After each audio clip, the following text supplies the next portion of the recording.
morning. Welcome. We're kicking off, Martina, aren't we, with the Sunday Telegraph, and they've got an article which has examined the new bill that Labour introduced this week for its first reading, looking at migration. Yes, that's right. And the story is about the Illegal Migration Act. And this is a piece of legislation that was actually introduced by Rishi Sunak in 2023 when he came up with his 5 pledges, and one of them was stop the boats. And at the heart of that plan to stop the boats was the Illegal Migration Act, which basically made anyone who came to the UK illegal and illegal migrants who had no right to stay and had to be deported to a third country. Now, we found out actually during the election that Labour was going to repeal this piece of legislation because Keir Starmer was saying that actually it didn't work because people weren't removed to third countries like Rwanda. No flights to Rwanda have ever come into effect, and actually made people stay 100% here at all times. Right, so it's quite an interesting article because we knew about it already. But what they're saying is that they're easing rules for illegal migrants, and the Labour government makes the point that none of these powers were actually ever used by the previous administration. Now, what the Labour government needs to do is that, as you mentioned, they've introduced this new bill, the new Border Security Asylum Immigration Bill, which has got lots of powers to tackle people smugglers. It's like terror-style laws to crack down on people smugglers. Now, will that work? I'm not so sure. I mean, government after government, they introduce another piece of legislation that actually is not used or doesn't do much to stop the boats. But we know that Keir Starmer has got to do that. And if he wants to have any luck at dampening the threat from reform.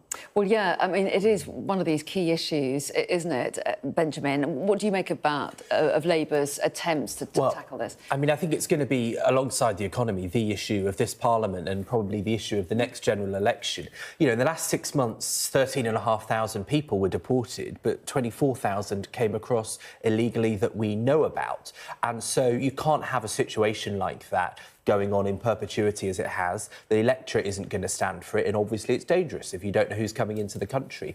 But they're trying to do these eye-catching policies, like saying that you'll have your bank account stopped, you know, your right to work if you're involved in the chain of command, if you facilitate them getting work here illegally. So they're clearly trying to do it, but it strikes me that, you know, you can only do that if you know who they are. And if you know who they are, you should probably be prosecuting them under laws that have existed for many years. And so, you know, it's hard to grasp between what is trying to get the headline to tackle the politics of it and what is actually going to dig deep and solve the problem. Because, you know, I have a sympathy with the government, just like the last one, because if it were that easy, they definitely would have done it. And it's an issue that's being tackled by a lot of European countries, all in different ways. They're all struggling to find the solution that works for them. Take us on to the front page of the Sunday Times, Benjamin. Their main story focuses on Prince Andrew. Yes, he's back in the news, and once again for bad news. So there was this alleged Chinese spy that was a close... Who says it was not a spy? Exactly, yes. Although spies do tend to say that. But it's alleged, only alleged. And so immigration papers, because he tried to appeal being removed from the country under Suella Braverman as Home Secretary. Immigration papers have revealed that the Chinese ambassador to London described him as a valuable communications channel, which is a concern if the allegations that are thought are borne out, and that he had daily contact with the Prince, with Prince Andrew, for 5 months. And so it's this emerging picture of how close the two men were. Now, the accusation against him, which, as you say, he denies, is that he was a part of the United Front Work Department, so feeding information back to the Chinese state. Of course, you know, the nature of communist China is that anybody is meant to swear allegiance to that government. That's why some of their companies like TikTok have been such a problem, because they feed information and data back. And so it's this emerging picture of the relationship they have and of how close he was to Prince Andrew. Now, they have no contact anymore, but it raises serious questions given that China is the most aggressive threat in terms of intelligence invasions. Yeah, and I would say stories like this are quite awkward for the Prime Minister, because we know that he's betting quite a lot on this new relationship with China.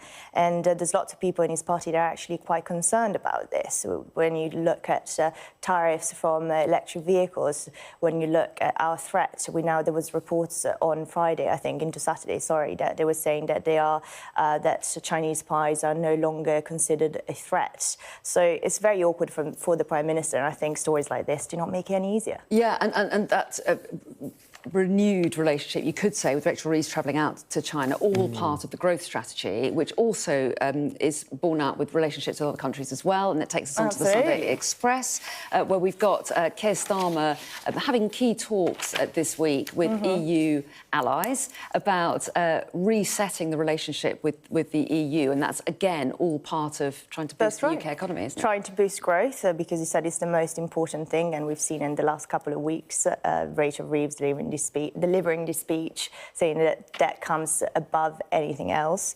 Yeah, Keir Starmer is having dinner with lots of his EU counterparts, and it's ahead of talks because he wants to reset Brexit, something that he had said during the election campaign, that Brexit did not work.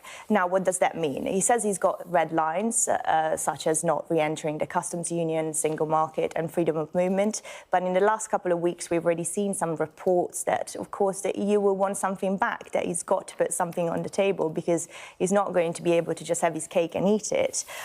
So there's talks about a youth scheme for people under 30. He says his position has not changed, but we heard civil servants are quite keen to put that on the table because we know that the EU really wants it. Another thing is joining a pan-European customs scheme. And it poses problems because if the UK decides to realign its regulatory alignment with the EU, that might make it difficult to get a trade deal with the US administration. And even here we've got Kemi Badenoch saying that, well, edging us closer to the EU will put our relationship with the US at risk. Whereas Keir Starmer says we can have both of these things, which is not really true. It's a very delicate path he's got to tread here, hasn't he? How do you think is it possible to manage it, to keep Trump happy, but also get closer to the EU and improve the economy in our country while not upsetting people who voted for Brexit? Well, Anna, if I knew a confident answer to that question, I'd be the Prime Minister. But it could happen. It absolutely is very difficult because there's a suggestion our GDP is 4% down on what it would have been if we'd stayed in the EU. If we're going to have growth, if you're going to trade, then you need trading partners. And the EU remains by far our largest. But then you've got Donald Trump, who is this unusually aggressive, arguably sort of bully boy tactics of saying how other countries should go about their own domestic trade and social decisions. We've just seen those tariffs on Canada. And Mexico and China, yeah. And he said, I also want to put it on the European Union. Now, of course, we will escape that if he does it. But if Keir Starmer starts moving closer to the EU, then could we see tariffs on imports with the US? And that would be a massive problem for our economy.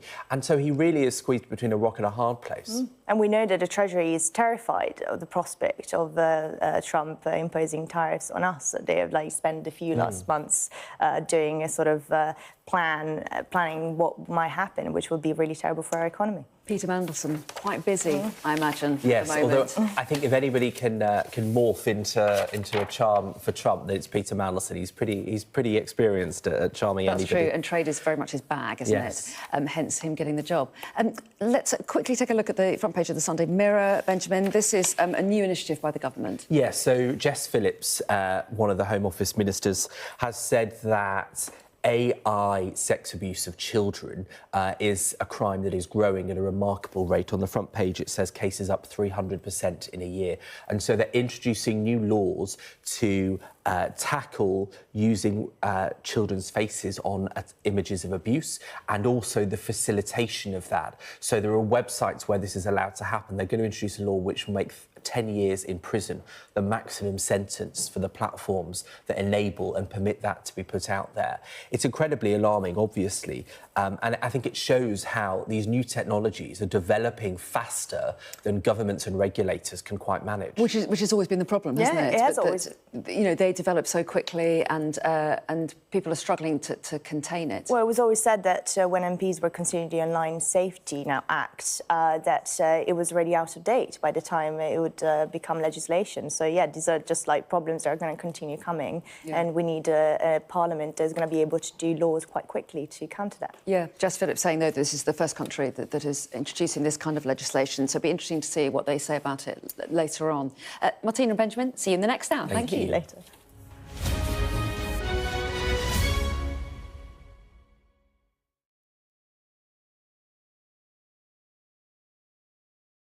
Mandatory evacuation, you must leave.